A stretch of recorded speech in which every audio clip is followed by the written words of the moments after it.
Good morning friends. आज का topic है सेंटेंस।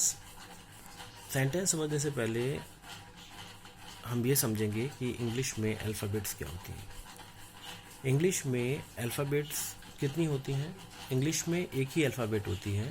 अभी तक अपन लोग सोचते थे कि ए से लेके जेड तक 26 जो शब्द हैं, जो लेटर्स हैं, उनको हम इंग्लिश अल्फ़ाबेट्स बोलते थे, लेकिन एक ही अल्फ़ाबेट होती है हर एक लैंग्वेज में, and that is 1 and 26 ours letters. A to Z जो 26 हैं वो लेटर्स हैं।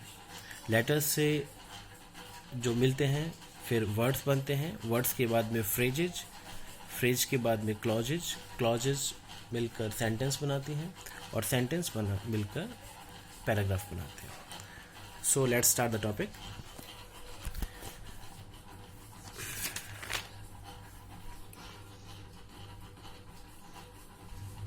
So let me clear one thing कि ये जो मेरे वीडियोस हैं ये बहुत हिंदी मीडियम और इंग्लिश मीडियम के जो स्टूडेंट्स हैं उनके लिए हैं, क्योंकि बहुत सारे मेरे हिंदी मीडियम के स्टूडेंट्स भी हैं, उनके लिए हैं।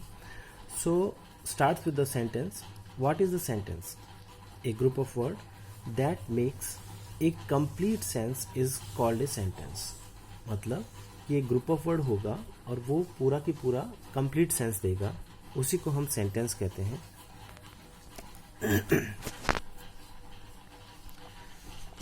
अब यहाँ पे ये देखिए कि ग्रुप ऑफ वर्ड में एक वर्ड भी हो सकता है, वो भी कंप्लीट अर्थ दे सकता है, और मोर देन वन वर्ड भी होता है, मतलब एक से ज़्यादा वर्ड भी पूरा सेंटेंस दे सकते हैं।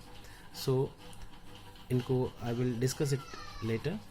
टाइप्स ऑफ सेंटेंस देखिए, there are 4 types of sentence. Number 1 declarative sentence, उनको स्टेटमेंट सेंटेंस भी कहते हैं और असर्टिव सेंटेंस भी कहते हैं। Number 2 interrogative sentence. Number 2 interrogative sentence को क्वेश्चन सेंटेंस भी कहते हैं। नंबर 3 इम्परेटिव सेंटेंस और number 4 exclamatory sentence. So let's start. The declarative sentence क्या होते हैं? डिक्लेरेटिव सेंटेंस वो सेंटेंस होते हैं जो कि न्यू इन्फॉर्मेशन देते हैं, स्टेटमेंट बताते हैं, ओपिनियन बताते हैं और वो कुछ इन्फॉर्मेशन देते हैं, उनको हम क्या कहते हैं? Declarative sentence. For example, Mr. Narendra Modi is the Prime Minister of India. So here we are having a information, a statement है ये। अब जैसे ओपिनियन है Ram is a good boy, तो यहाँ पे ओपिनियन है, this is also a declarative sentence, and declarative sentence is always followed by a full stop. मतलब डिक्लेरेटिव सेंटेंस के बाद में फुल स्टॉप ही आता है। आप यहाँ पे एग्जाम्पल्स देख सकते हैं। Next, interrogative sentence. Interrogative sentence are the sentence which is used to ask questions. For example, which ask questions: are you working in MNCs? As we all know, MNCs क्या होती हैं? Multinational corporations. Multinational corporations. Are you playing? Where are you going? अब यहाँ पे हम पहचान सकते हैं कि इंट्रोगेटिव सेंटेंस क्या होते हैं, कि interrogative sentences always followed by the interrogation mark, mark of interrogation. सभी के पीछे मार्क ऑफ इंट्रोगेशन दे रखा है।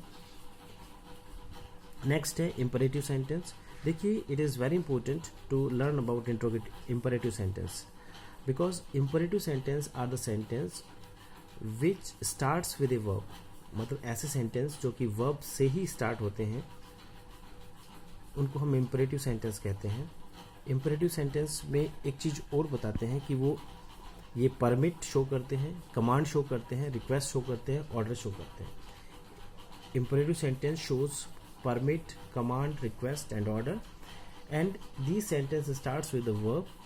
और एक चीज़ और इम्पोर्टेंट है दैट कि सब्जेक्ट इंपरेटिव सेंटेंस में सब्जेक्ट होता है वो हमेशा यू होता है, and this you is optional. Optional का मतलब होता है कि हम इसको लगा भी सकते हैं सेंटेंस में, and we can remove it without making any kind of grammatical mistakes. For example, अगर हम कहें किसी को गो देयर, तो ये स्टार्ट किससे हो रहा है? वर्ब से स्टार्ट हो रहा है। गेट आउट वर्ब से स्टार्ट हो रहा है, get out. You may sit here, let me go now, let me play. अब यहाँ देखिए गो देयर में किससे शुरू हो रहा है? गो से शुरू हो रहा है। अब यहाँ पे गो देयर, गेट आउट जो भी बोलते हैं, तो किसको बोलेंगे? You get out. मतलब यू यहाँ पे ऑप्शनल है, हम इसको लगा सकते हैं और हटा सकते हैं, है ना, ग्रामेटिकल मिस्टेक्स किए बिना। So let me go now, let me go now permission मांग रहा है ना, let me go now, let me play, मुझे देखने दीजिए। इसके अलावा एक नेक्स्ट पार्ट होता है exclamatory sentences. Exclamatory sentences are the sentences which express our sudden emotions and feelings.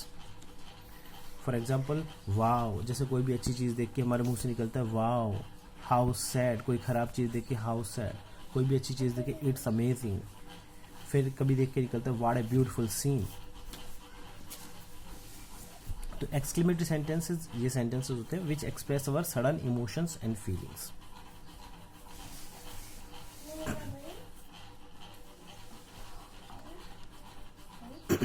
An exclamatory sentence always followed by the mark of exclamation. इसी तरीके से देखिए कि क्लासिफिकेशन भी है टाइप 2, उसमें सेंटेंस को अदर क्लासिफिकेशन भी देख करते हैं, उनको affirmative sentences, negative sentence, interrogative sentence and negative interrogative sentence. Affirmative sentence सकारात्मक वाक्य जिसको बोलते हैं, नेगेटिव नकारात्मक वाक्य, इंट्रोगेटिव प्रश्नवाचक वाक्य, और नेगेटिव इंट्रोगेटिव नकारात्मक प्रश्नवाचक वाक्य। इनके एग्जांपल्स देख के हम बता सकते हैं कि Ram is a good boy, it is a affirmative sentence. Is Ram a good boy, it is an interrogative sentence. Ram is not a good boy, it is an interrogative sentence. And is Ram not a good boy, it is negative interrogative sentence. इनका structure भी ऐसे ही होता है क्योंकि इसमें 2 question mark हैं, मतलब interrogative sentence और नेगेटिव इंट्रोगेटिव सेंटेंस में। तो दोस्तों ये था अभी एक general idea about sentences and it's type. ये एक छोटा सा प्रयास है आपको समझाने के लिए, है ना, और मैं आशा करता हूँ कि आपको समझ में आएगा। Thank you.